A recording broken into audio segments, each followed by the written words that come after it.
The morning sun shone through the big windows of the Earth Embassy building. 8-year-old Jinwoo pressed his nose against the cool glass and watched the strange flying cars move through the sky. Today was different from other days. Today, his father was taking him to meet real aliens. "Jinwoo, come here," his father Hyunwoo called from across the room. "We need to talk about today." Jinwoo ran to his father, his shoes making loud sounds on the shiny floor.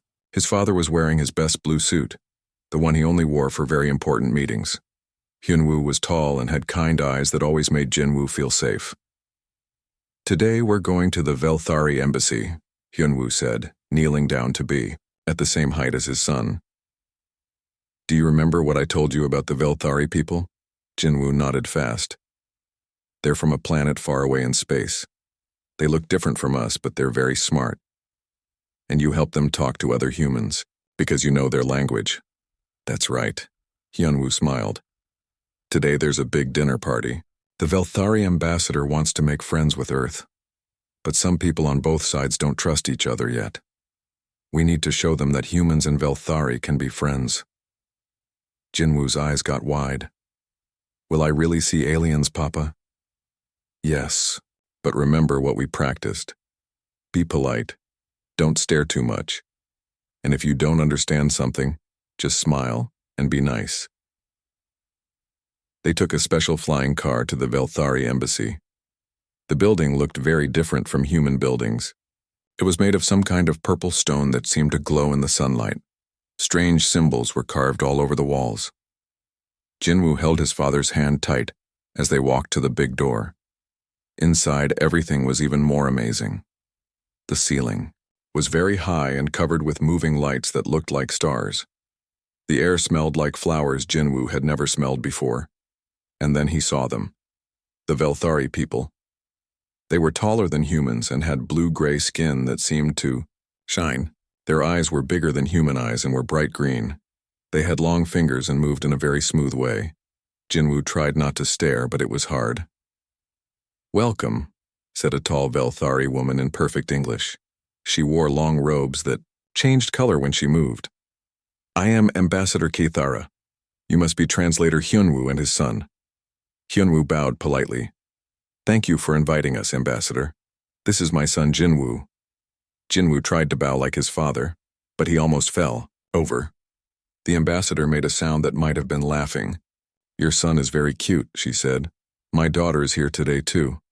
Perhaps they can play together while we adults talk about boring things," the ambassador called out in her own language. Soon, a young Velthari came over. She was smaller than the adults but still taller than Jinwoo.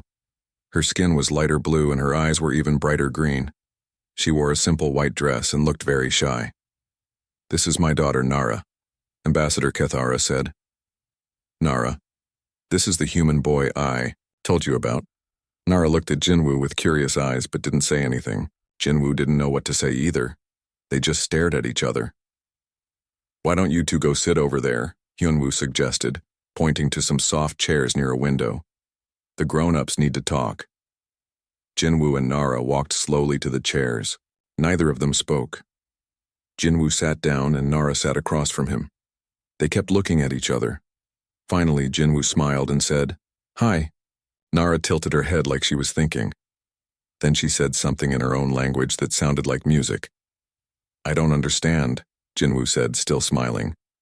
Nara pointed to herself and said, "Nara." "Oh." Jinwoo pointed to himself. "Jinwoo. Jinwoo," Nara repeated slowly. Her voice was different from human voices, like she was singing the words.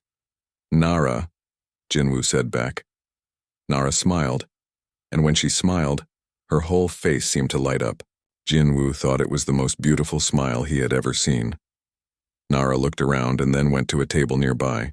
She came back with paper and some kind of writing tool. She sat on the floor and started to draw. Jinwoo got down on the floor, too, and watched. Nara drew her planet. It had 3 moons and was covered in what looked like crystal trees. She pointed to the picture and then to herself. "That's where you're from," Jinwoo said. Nara nodded. Then she pushed the paper to Jinwoo and gave him the writing tool. Jinwoo drew Earth as best as he could. He drew the blue oceans and green land and white clouds. He drew the one moon. Then he pointed to the picture and then to himself. Earth, he said. Earth, Nara repeated. They spent the next hour drawing pictures and trying to talk to each other. Nara drew her family and her home. Jinwoo drew his school and his pet dog. Even though they couldn't really talk, they seemed to understand each other. From across the room, Jinwoo could hear the grown-ups talking in serious voices. Sometimes his father would translate between English and the Velthari language, but the voices were getting louder and didn't sound happy. Nara heard it too. She looked sad and pointed to the grown-ups. She said something in her language that sounded worried. Are they fighting? Jinwoo asked. Nara nodded and looked down at her hands. Jinwoo didn't like seeing her sad. He thought for a moment. Then he got up and went to his backpack. He pulled out a small toy spaceship, his favorite toy that he always carried with him. He gave it to Nara. For you, he said. Nara's eyes went wide. She held the toy carefully like it was made of glass.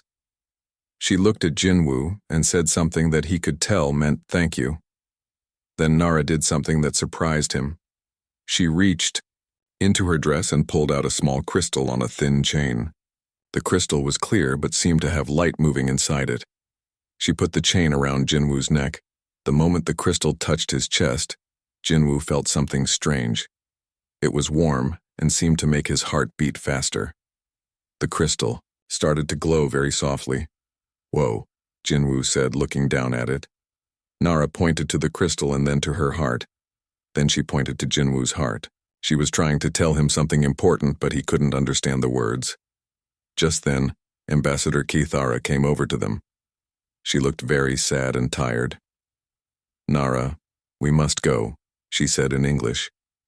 The talks are not going well. We will return to our ship tonight. Nara's face fell. She looked at Jinwoo with big, sad eyes.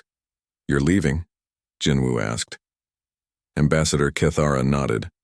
I'm sorry, little one. Perhaps humans and Velthari are too different to be friends. But Jinwoo didn't think they were too different. He and Nara had become friends without even speaking the same language. He stood up and looked at the ambassador with determination. No, he said loudly. We can be friends. Nara and me are already friends. The grown-ups had stopped talking and were looking at him. His father looked worried that he was being rude, but Jinwoo didn't care. He took Nara's hand and looked right at Ambassador Kithara. When I grow up, I'm going to marry Nara, and then our people will be friends forever. The room went very quiet. All the adults were staring at him. Jinwoo felt his face get hot, but he didn't take back his words. Ambassador Kithara looked surprised. She said something to Nara in their language. Nara answered back, speaking fast and pointing to the crystal around Jinwoo's neck. The ambassador's eyes went wide. She knelt down in front of Jinwoo and studied his face very carefully. Little boy, she said slowly, do you know what you just said? I said I want to marry Nara when I grow up so our people can be friends. In Velthari culture, promises made by children are considered sacred. They are bonds that connect souls across time and space. My daughter has just told me that the crystal she gave you is a promise stone. It will glow when the promise is meant to be kept. Jinwoo looked down at the crystal. It was still glowing softly against his chest. Does that mean? He started to ask. It means, Ambassador Kithara said with wonder in her voice, that perhaps there is hope for our peoples after all. Nara squeezed Jinwoo's hand and said something in her language. She says she accepts your promise, the ambassador translated. She will wait for you to grow up. Hyunwoo came over and put his hand on Jinwoo's shoulder. Son, do you understand what this means? Jinwoo looked at Nara's smiling face and felt the warm crystal against his chest. It means I have to keep my promise. And I will, Papa, I promise I will. Ambassador Kithara stood up and looked at all the other adults in the room. Perhaps we should continue our talks tomorrow. It seems the children have shown us something. We adults had forgotten that friendship is possible between any two beings who choose to care about each other. That night, as Jinwoo got ready for bed, he kept touching the crystal around his neck. It had stopped glowing but still felt warm. "Papa," he said as Yunwoo tucked him in, "how long does it take to grow up?" "About 15 more years for you," Yunwoo said with a smile. "That's a long time." "Yes, it is." "Are you sure about this promise you made?" Jinwoo thought about Nara's smile and how happy she had looked when he gave her his toy spaceship. He thought about how they had become friends. "Even without words, I'm sure, Papa. Nara is my friend, and friends keep their promises." As Jinwoo fell asleep, he dreamed about flying through space to find Nara again. In his dream, they were both grown up, and the crystal around his neck was glowing like a star, showing him the way home to her. Little did he know that on a ship, heading back to the Velthari homeworld, a young alien girl was holding a toy spaceship and making the same promise to herself, that she would wait for her human friend to grow up and come find Hang. 15 years had passed since that day at the Velthari embassy. Jinwoo was now 23 years old and stood in his apartment looking at himself in the mirror. He had grown tall like his father and had serious eyes that had seen many worlds. But around his neck he still wore the same crystal pendant that Nara had given him all those years ago. The crystal had been dark for a long time now. Sometimes Jinwoo wondered if he had imagined that day when he was 8. Sometimes people told him he was crazy for still believing in a childhood promise. But he never took the crystal off. "You're thinking about her again, aren't you?" "His best," friend Minho said from the kitchen. Minho was making coffee and watching Jinwoo with worried eyes. "I'm always thinking about her," Jinwoo said honestly. "Today marks 15 years since I made that promise." Minho came over with 2 cups of coffee. He was a diplomat too, but he worked with different alien species. "Jinwoo, my friend, you've learned 17 different alien languages. You've helped make peace between 3 different worlds. You're the youngest diplomat in the Earth Alliance. Don't you think it's time to move on?" "Move on from what?" "From a promise you made when you were a child to a girl you knew for one day." Jinwoo took the coffee and sat down on his couch. "It wasn't just one day, Minho. And it wasn't just a promise. The Velthari don't make promises lightly. When their children give someone a promise stone, it means something. But Jinwoo, the Velthari haven't talked to Earth in 10 years. Their government decided humans were too unpredictable to work with. For all we know, Nara has forgotten about you completely." This hurt to hear, but Jinwoo had thought about it many times. "Maybe she has. But I made a promise. And I'm going to keep it whether she remembers or not." Minho sat down next to him. "You know Yoonji is in love with you, right?" Jinwoo did know. Yoonji was a smart and kind woman who worked in the same diplomatic building. She was beautiful and funny, and she made it clear that she wanted to be more than friends. Any normal man would be lucky to have her attention. "Yoonji is wonderful," Jinwoo said. "But my heart belongs to someone else. Someone you haven't seen in 15 years, someone I promised to marry." Minho shook his head. "I don't understand you, but you're my best friend. If this is what you want, I'll support you." Just then, Jinwoo's communication device started beeping loudly. It was the emergency signal from the diplomatic corps. Both men jumped up. "All senior diplomats report to headquarters immediately," a voice said through the device. "Priority Alpha. Emergency." Jinwoo and Minho grabbed their coats and ran to the transport station. When they arrived at headquarters, the building was full of people running around looking worried. They found their supervisor, Director Tae-hyun, in the main meeting room. He was an older man with gray hair who had been working with aliens since before Jinwoo was born. "Ah, good, you're here," Director Tae-hyun said when he saw them. "We've received some very disturbing news from our deep space monitoring stations." A large screen came to life, showing a map of their part of the galaxy. Several star systems were marked in red. 3 days ago, the Kepler station picked up distress signals from the Velthari home system. The director continued. "The signals stopped 12 hours later. Since then, we've lost contact with 2 more systems in that sector." Jinwoo felt his heart start beating faster. "What kind of distress signals?" The computer translated what it could. The words were "devourers" and "help us" repeated over and over. "Devourers?" Minho asked. "We don't know what that means, but look at this." The director pressed a button, and the screen showed pictures from space telescopes, where planets should have been. There was only empty space and floating rocks. 4 planets in the Velthari system are gone, the director said quietly. Not destroyed. Gone. Like something ate them. The room was quiet for a moment. Jinwoo stared at the screen and felt something cold in his stomach. "Sir," he said, his voice shaking a little.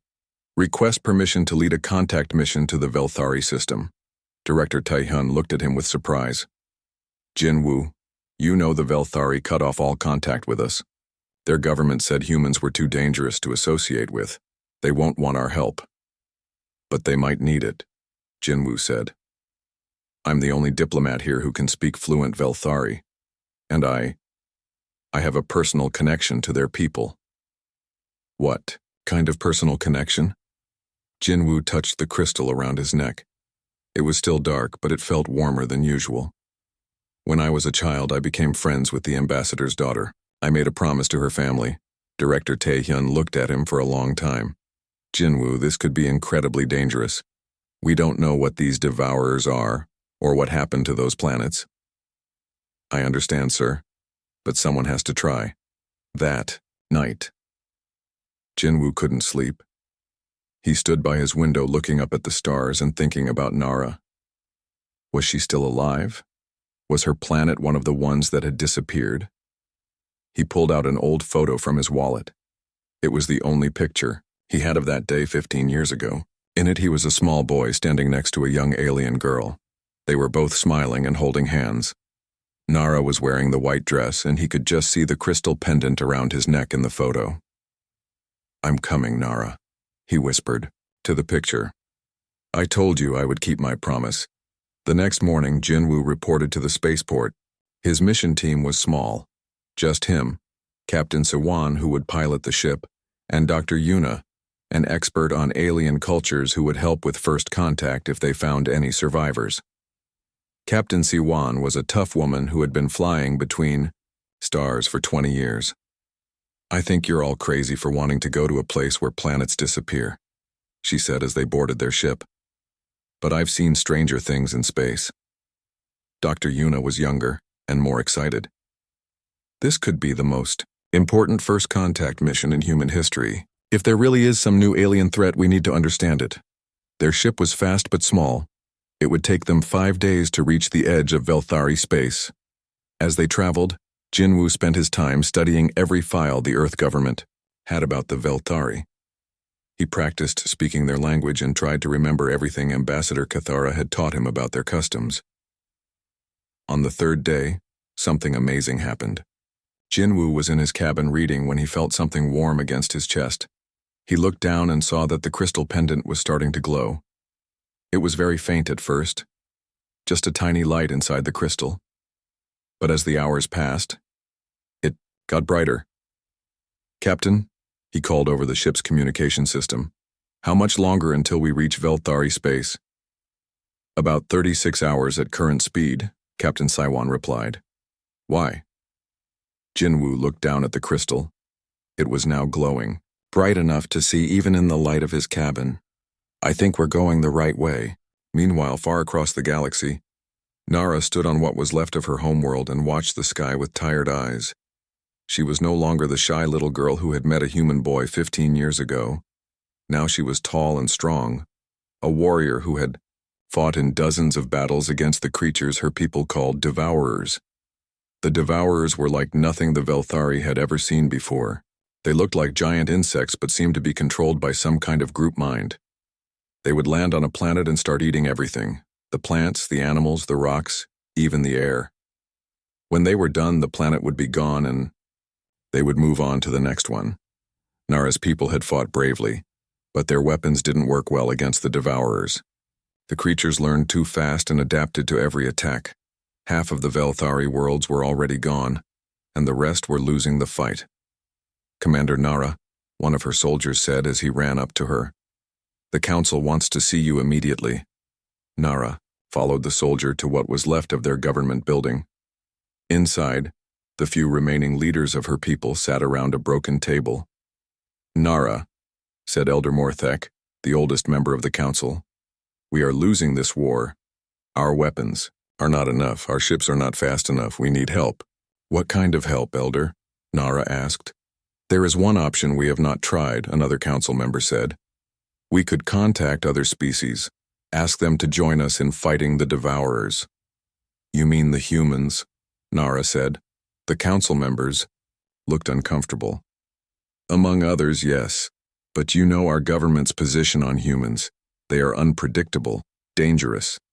Nara thought about a little boy with kind eyes who had given her his favorite toy. She thought about a promise made, in innocence but meant with a pure heart. Around her neck, hidden under her armor, she wore a small toy spaceship on a chain. Perhaps, she said slowly, unpredictable is exactly what we need.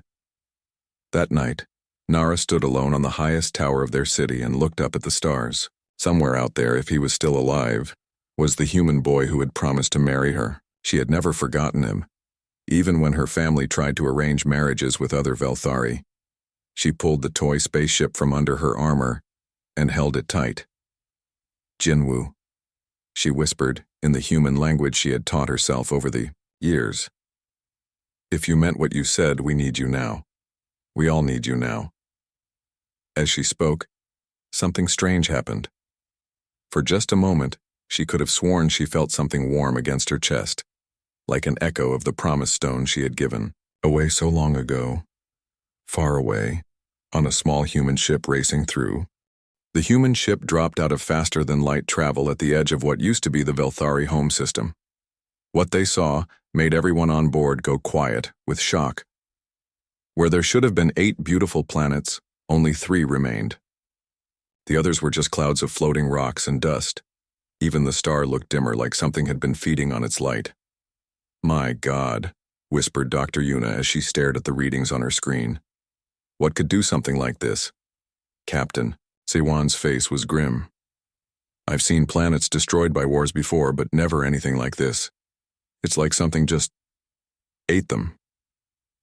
Jinwoo stood at the front window of their ship, his hand pressed against the crystal pendant around his neck. It was glowing so bright now that it lit up his whole chest. The light pulsed like a heartbeat, getting faster as they moved deeper into the system. Captain, I'm picking up a signal, Dr. Yuna called out from her station. It's very weak, but it's coming from the 3rd planet. That should be the Velthari homeworld. What kind of signal? It's in Velthari language. I can't understand it, but... She looked at Jinwoo. Jinwoo moved to her station and put on the headphones. Through the static, he could hear a voice speaking his childhood friend's language. The words were hard to understand, but he caught enough to know what they meant. It's a distress call, he said, his voice tight with emotion. They're asking anyone who can hear them to stay away. They say the Devourers are still in the system and it's not safe. Maybe we should listen to them, Captain Siwan said. If these Devourers destroyed 5 planets. No, Jinwoo said firmly. We came here to help, and that's what we're going to do. Take us to the homeworld, Captain. As their ship got closer to the 3rd planet, they could see that it was badly damaged. Huge pieces of the surface were missing, like someone had taken giant bites out of it. The oceans were smaller, and the continents looked broken. There, Doctor. Yuna pointed at her screen. I'm detecting life signs in that mountain range. Looks like they've built some kind of underground city. Can you contact them? Jinwoo asked. I'll try. Dr. Yuna worked at her controls for several minutes. Finally, a voice came through their speakers. It was speaking in Velthari, and it sounded scared and angry. Jinwoo took the microphone. In perfect Velthari, he said, This is Jinwoo of Earth. I am looking for Nara, daughter of Ambassador Cathara. I made a promise to her 15 years ago, and I have come to keep it. There was a long silence. Then the voice came back, speaking much faster and with surprise. What are they saying? Captain Siwan asked. They're arguing about whether to let us land. Some of them remember my father and the old embassy. Days. Others think humans can't be trusted. The argument went on for almost an hour. Finally, a different voice came through the speakers. It was deeper and sounded very tired. Jinwoo translated as the voice spoke. They say we can land, but we must come alone to their underground city. They warn us that the Devourers could return at any time. Captain Siwan landed their ship in a hidden valley between two mountains. The air outside was breathable but smelled wrong, like something was rotting. As they walked toward the entrance to the underground city, Jinwoo could see strange marks in the rocks, like something with very large teeth had been chewing on them. The entrance was a tunnel that went deep into the mountain. At the end of the tunnel, they found themselves in a huge underground space. It had once been beautiful. Jinwoo could see broken sculptures and the remains of crystal gardens. But now everything was damaged or destroyed. Hundreds of Velthari. People lived in this underground city, but they looked very different from the ones Jinwoo remembered from his childhood. These people looked tired and scared. Many of them had scars from fighting. Their once bright clothing was torn and dirty. Group of Velthari soldiers approached them. Their leader was a tall male with dark blue skin and green eyes that looked like they had seen too much war. "I am Commander Zethval," he said in accented English. "You are the humans who claim to know Nara?" "I am Jinwoo. I knew Nara when we were children. Where is she?" "Commander Nara is leading a scouting mission to the outer system. She will return soon." Zethval studied Jinwoo's face. "You really are the human boy from the old stories." "Old stories? Nara never forgot you. Even when the council tried to make her marry one of our own people, she refused. She said she had made a promise to wait for someone." Zethval looked at the glowing crystal around Jinwoo's neck. "That is a promise stone. I have never seen one glow so bright." Just then, alarms started ringing throughout the underground city. Velthari soldiers ran in all directions, grabbing weapons and shouting orders. "What's happening?" Dr. Yuna asked. "The scouts have returned," Zethval said, his face going pale. "And they're being chased." Through the city's underground speakers, a voice called out in Velthari. Jinwoo understood enough to know it was bad news. "Devourers," he translated for his team. "A whole swarm of them, heading this way." "We need to get to the surface," Zethval said. "All fighters to defensive positions." They ran through tunnels and upstairs until they reached the surface. In the distance, Jinwoo could see several Velthari flying vehicles racing toward them. Behind the vehicles, the sky was black with flying creatures that looked like giant insects with too many wings and teeth. One of the Velthari vehicles was damaged and flying badly. As it got closer, Jinwoo could see that it was leaking some kind of green fluid and parts of it were missing. The vehicle crashed in the valley near the human ship. Jinwoo ran toward it without thinking, his heart pounding as the crystal pendant around his neck blazed like a small star. The door of the crashed vehicle opened and a figure in battle armor climbed out. The armor was scratched and dented from fighting, but Jinwoo could see long, graceful limbs and the distinctive blue-gray skin of the Velthari. The figure removed their helmet, and long silver hair fell free. When she turned toward him, Jinwoo saw a face he had been dreaming about for 15 years. Nara had grown up to be beautiful in a way that took his breath away. She was tall and strong like a warrior, with bright green eyes that seemed to glow with inner fire. She had scars on her face and arms from battles, but they only made her look more fierce and brave. For a moment, they just stared at each other across the rocky ground. 15 years fell away like they had never existed. "Jinwoo?" she said in English, her voice full of wonder. "Hello, Nara," he said, walking toward her. "I told you I would come back." She looked at the glowing crystal around his neck, and her eyes filled with tears. From under her armor, she pulled out a small toy spaceship on a chain. The same toy he had given her when they were children. "You kept it," he said. "You kept your promise," she replied. They were still several steps apart when the sky above them exploded with sound. The Devourers had caught up to the other Velthari vehicles. The creatures were even more horrible up close. They looked like insects the size of airplanes, with black shells and mouths full of spinning teeth. "We need to get underground," Zethval shouted as he ran up to them, but there wasn't time. One of the Devourers broke away from the swarm and dove toward them. Nara pushed Jinwoo behind her and raised some kind of energy weapon. The blast from her weapon hit the creature in the chest, but it barely slowed down. The Devourer crashed into the ground right next to them, its huge mouth snapping at the air where they had been standing. More creatures were landing all around them. Captain Siwan was firing her human weapon at them, but the bullets just bounced off their hard shells. Dr. Yuna was running toward their ship. "The weapons don't work," Nara shouted over the noise. "They learn too fast. Whatever we use, they adapt to it." Jinwoo looked around at the chaos. Velthari soldiers were fighting, bravely, but their weapons were barely hurting the creatures. More devourers were landing every second. That's when he noticed something strange. The devourers were attacking everyone else, but they seemed to be avoiding him. When one of them came close, it would suddenly change direction, like something was pushing it away. He looked down at his glowing crystal pendant and had an idea. "Nara," he called out, "take my hand." "What? Just trust me." Nara grabbed his hand, and the moment their skin touched, the crystal around his neck flashed so bright that everyone had to close their eyes. When the light faded, something amazing had happened. The devourers had stopped attacking. They were just standing there making confused sounds like they didn't know what to do. "What did you do?" Zethval asked in amazement. Jinwoo stared at the crystal pendant. It was now glowing with a steady warm light, and he could feel something flowing between him and Nara, like they were connected by more than just holding hands. "I don't know," he said honestly. "But I think the Promise Stone is doing something to them." One of the devourers took a step toward them but then stopped and backed away, making a sound like it was in pain.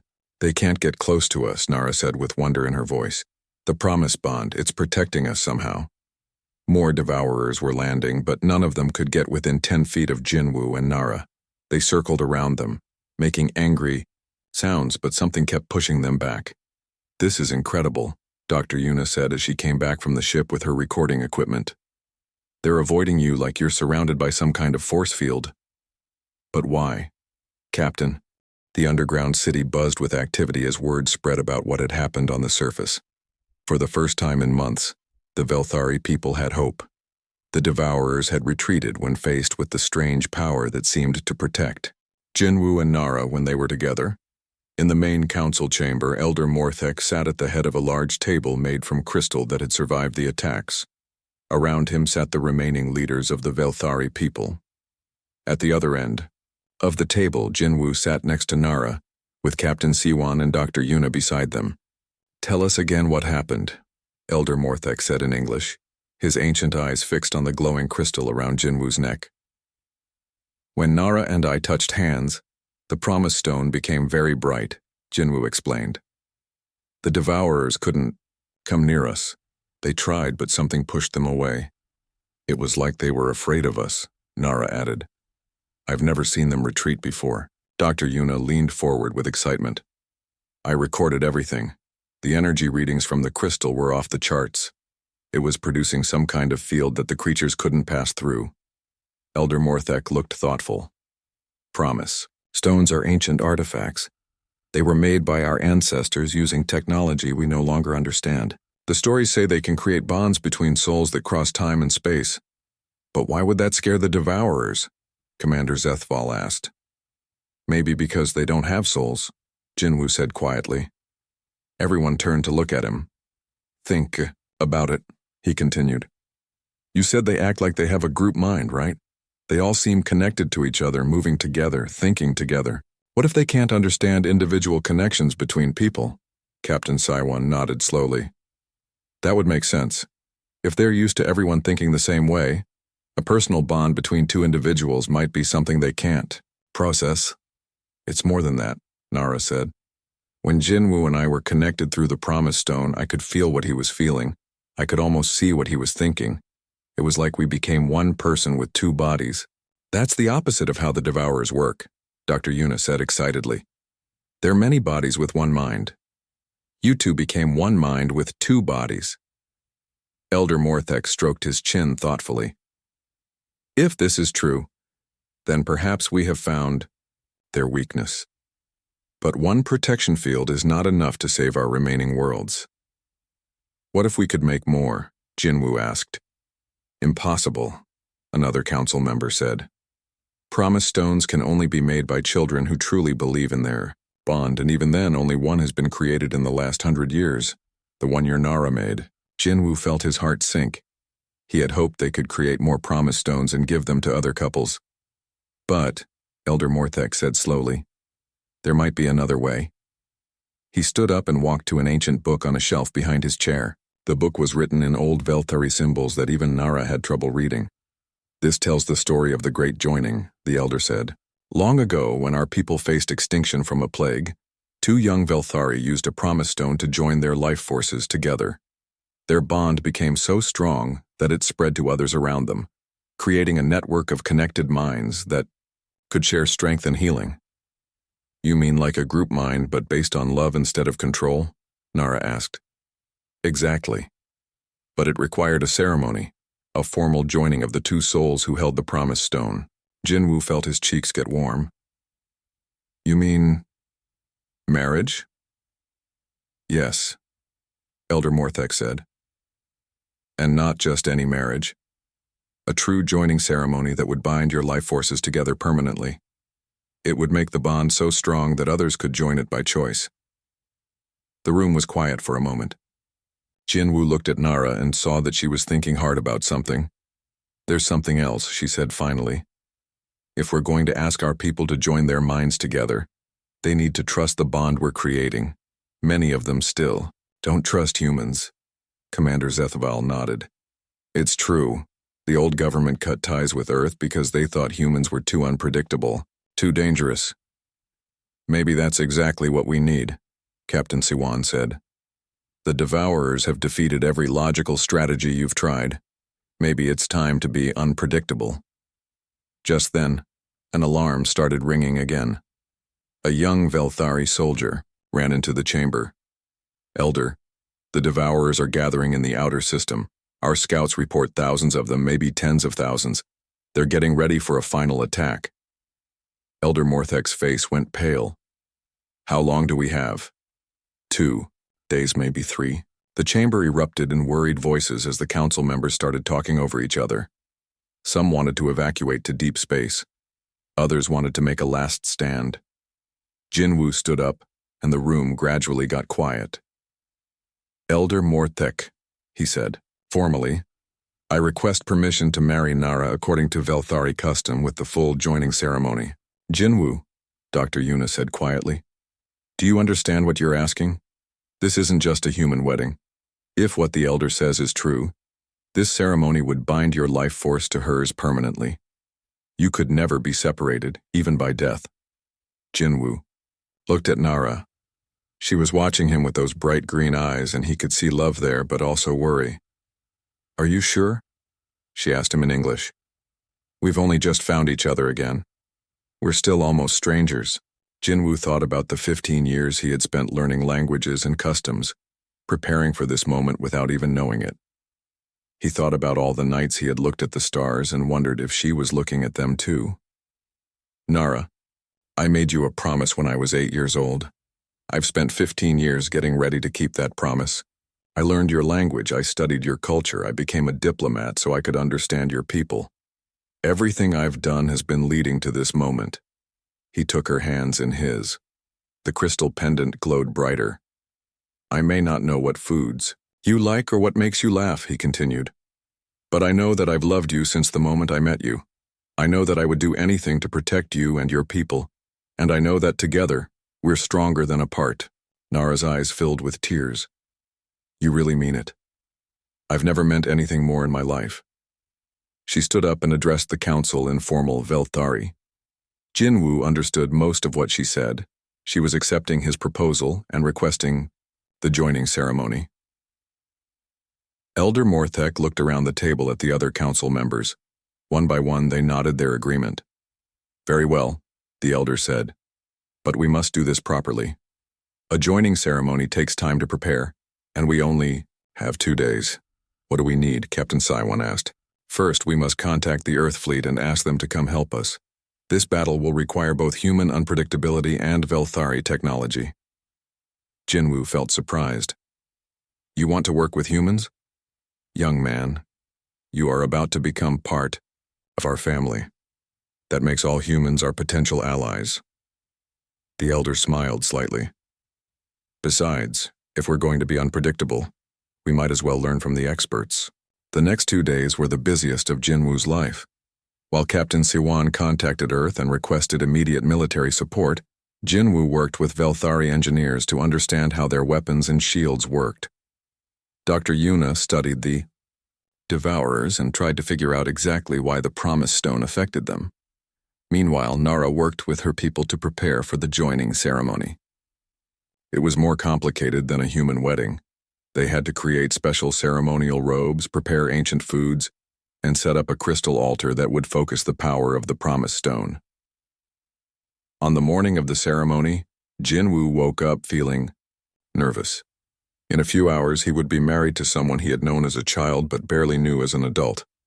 His whole life would change forever. Having second thoughts, Minho asked. His best friend had arrived with the Earth fleet during the night. No, Jinwoo said honestly. Just scared. Of the ceremony? Of the battle afterward?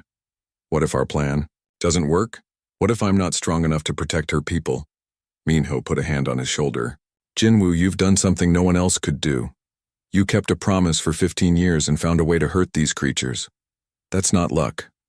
That's love and determination. I just hope it's enough. That evening, as the twin suns of the Velthari homeworld sat behind the mountains, Jinwoo stood in the crystal chamber deep under the city. He wore ceremonial robes that felt strange on his human body, but Nara had helped him practice walking in them. The chamber was full of Velthari, people, everyone who was left in the underground city. They stood in circles around a crystal altar that rose from the floor like a frozen fountain. When Nara entered the chamber, Jinwoo's breath caught in his throat. She wore robes of silver and white that seemed to glow with their own light. Her hair was decorated with small crystals that caught the light from the altar. She looked like something from a dream. Elder Morthek stood at the altar and began speaking in ancient Velthari. Jinwoo understood some of it, words about souls and promises and eternal bonds. When it came time for the vows, Nara spoke first in her own language, then repeated the words in English so Jinwoo could understand. I promise to share my strength with you, she said. I promise to trust your heart even when I don't understand your thoughts. I promise to stand with you against any danger. Then it was Jinwoo's turn. He had practiced the words in Velthari, but when he looked into her eyes, he forgot everything. The wedding ceremony had barely ended when the attacks began. Above the underground city, the sky turned black with thousands of devourer ships. They moved like a swarm of angry insects, blocking out the stars. Jinwoo could feel the fear of the Velthari people through the bond network that connected them all, but he could also feel their determination and hope. For the first time in months, they weren't facing this alone. The Earth fleet is in position, Captain Siwan reported through her communication device. Admiral Tai-hyun wants to know if you're ready. Jinwoo looked at his new wife. Nara was wearing battle armor now instead of wedding robes, but the crystal pendant around his neck still glowed with warm light when she was near him. Are you ready? He asked her. I've been ready for this fight my whole life, she replied. But now, for the first time, I think we can actually win. They made their way to the surface through tunnels filled with Velthari soldiers. Everyone they passed could feel the bond network, and Jinwoo saw hope in their eyes where before there had only been fear. On the surface, the battle had already begun. Human ships were fighting alongside the remaining Velthari vessels. The humans fought in ways the Devourers had never seen before, making sudden turns, breaking formation, doing things that made no logical sense, but somehow worked. The Devourers are confused, Commander Zethval reported as he joined them on the command hill. They keep trying to predict what the human ships will do next, but humans don't follow patterns. That's the point, Jinwoo said. The Devourers have a group mind. They think in patterns and logic.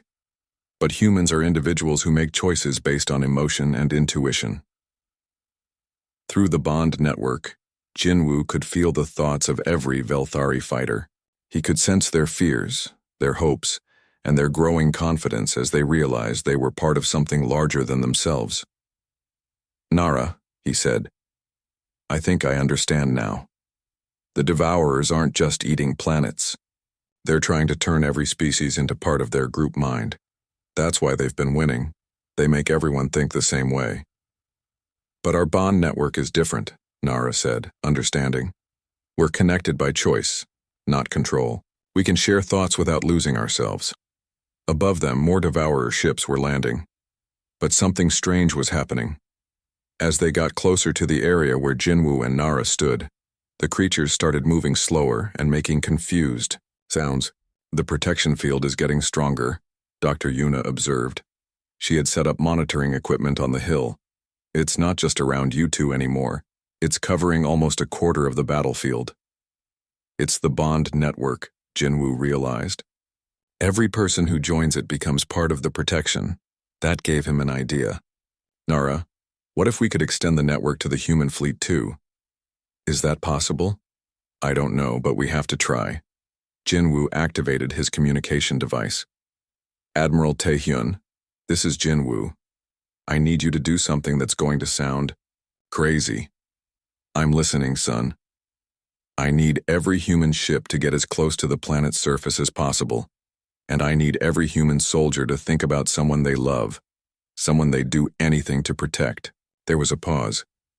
Jinwoo, we're in the middle of a battle. Trust me, Admiral. This is how we win. Admiral Taehyun had known Jinwoo since he was a child. After a moment, he said, all ships, you heard him. Get close to the surface and think about love, I guess. As the human ships moved closer, something amazing happened. The bond network began to expand, reaching out to include the human fighters. But instead of making everyone think the same thoughts, it allowed them to share their strength, while keeping their individual personalities.